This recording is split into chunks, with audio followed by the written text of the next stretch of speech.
بسم اللہ الرحمن الرحیم۔ السلام علیکم ناظرین، آج میں آپ کو مستنصر حسین تارڑ صاحب کا ایک چھوٹا سا واقعہ بتانا چاہوں گا کہ مالدار شخص کی خدا سے معافی کا کیا مطلب ہے۔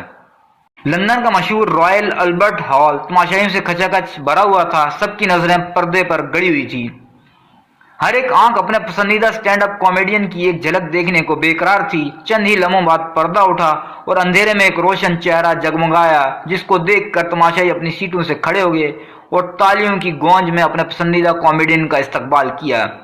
یہ گورا چٹا آدمی مشہور American stand up comedian M F flips تھا۔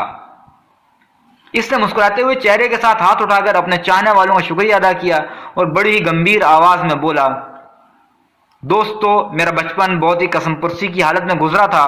مجھے بچپن سے ہی بائکس کا بہت شوق تھا۔ میرا باپ کیتھولک تھا اور مجھے کہتا تھا خدا سے مانگو وہ سب دیتا ہے۔ میں نے بھی خدا سے مانگنے میں کوئی کسر نہ اٹھا رکھی تھی اور دن رات اپنے سپنوں کی بائک کو خدا سے مانگنا شروع کر دیا۔ میں جب بڑا ہوا تو مجھے احساس ہوا کہ میرا باپ اچھا آدمی تھا لیکن تھوڑا سا بیوقوف تھا۔ اس نے مذہب کو سیکھا تو تھا لیکن سمجھا نہیں تھا، لیکن میں سمجھ گیا تھا۔ اتنا کہہ کر ایموفلکس نے مائکروفون اپنے منہ کے آگے سے ہٹا لیا اور ہال پر نظر ڈالی تو دور دور انسانوں کے سر ہی سر نظر آ رہے تھے، لیکن ایسی پن ڈراپ سائلنس تھی کہ اگر اس وقت سٹیج پر سوئی بھی گرتی تو شاید اس کی آواز کسی دھماکے سے کم نہ ہوتی۔ ہر شخص ایموفلکس کی مکمل بات سننا چاہتا تھا کیونکہ وہ بلیک کامیڈی کا بادشاہ تھا۔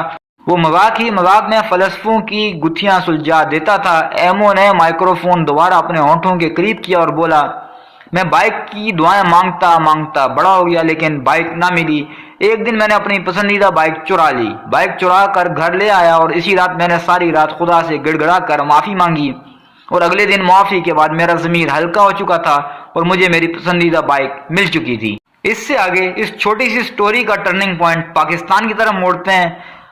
آگے وہ کہتے ہیں کہ میں جان گیا تھا کہ مذہب کیسے کام کرتا ہے۔ اتنا کہہ کر جیسے ایموفلکس خاموش ہوا تو پورا حال کہکوں سے گونج اٹھا، ہر شخص ہنس ہنس کر بے حال ہو گیا۔ اور کیا آپ جانتے ہیں اس لطیفے کو سٹینڈ اپ کامیڈی کی تاریخ کے سب سے مشہور لطیفے کا اعزاز حاصل ہے؟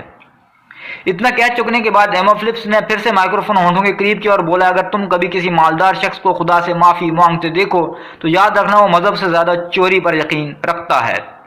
یعنی پاکستانیوں کا حال اس نے بتا دیا۔ اتنا کہہ کر ایموفلکس پردے کے پیچھے غائب ہو گیا اور لاکھوں شائقین ہنستے ہنستے رو پڑے، کیونکہ یہ ایک ایسا جملہ تھا جس نے بہت سارے فلسفوں کی گتھیاں سلجھا دی تھی۔ اب ہم آتے ہیں اپنے پیارے ملک پاکستان کی طرف، کہ جس میں دیکھ رہا ہوں کہ وہ تمام لوگ جن پر پاکستان میں کرپشن، پیسہ چوری، منی لانڈرنگ، ٹیکس چوری اور معاشی دہشت گردی کی عدالت کیس چل رہے ہیں، وہ سب لوگ مکہ مدینہ میں قرآن پاک پڑھتے ہوئے، نماز پڑھتے ہوئے، جالیوں کو چومتے ہوئے اور ہزار طرح کے مناجات کرتے ہوئے تصویریں کھنچوا کھنچوا کر پاکستان بھیج رہے ہیں اور لوگوں سے کہہ رہے ہیں کہ دیکھو ہم کتنے نیک اور مذہبی ہیں، ہم تو ہر لمحہ اللہ سے توبہ استغفار کرتے رہتے ہیں۔ لیکن میرے کانوں میں بار بار ایموفلپس کا وہ جملہ گونج رہا ہے، اگر تم کبھی کسی مالدار شخص کو خدا سے معافی مانگتے دیکھو تو یاد رکھنا وہ مذہب سے زیادہ چوری پر یقین رکھتا ہے۔ آپ دیکھ رہے ہیں یوٹیوب چینل دو باتیں۔ برائے مہربانی ہمارے چینل کو سبسکرائب کیجیے اور ہماری ویڈیوز کو لائک اور شیئر کیجیے۔ نوٹیفیکیشن کے لیے بیل آئیکن پریس کرنا مت بھولیے گا تاکہ ہر ویڈیو کا نوٹیفیکیشن آپ کو بر وقت ملتا رہے۔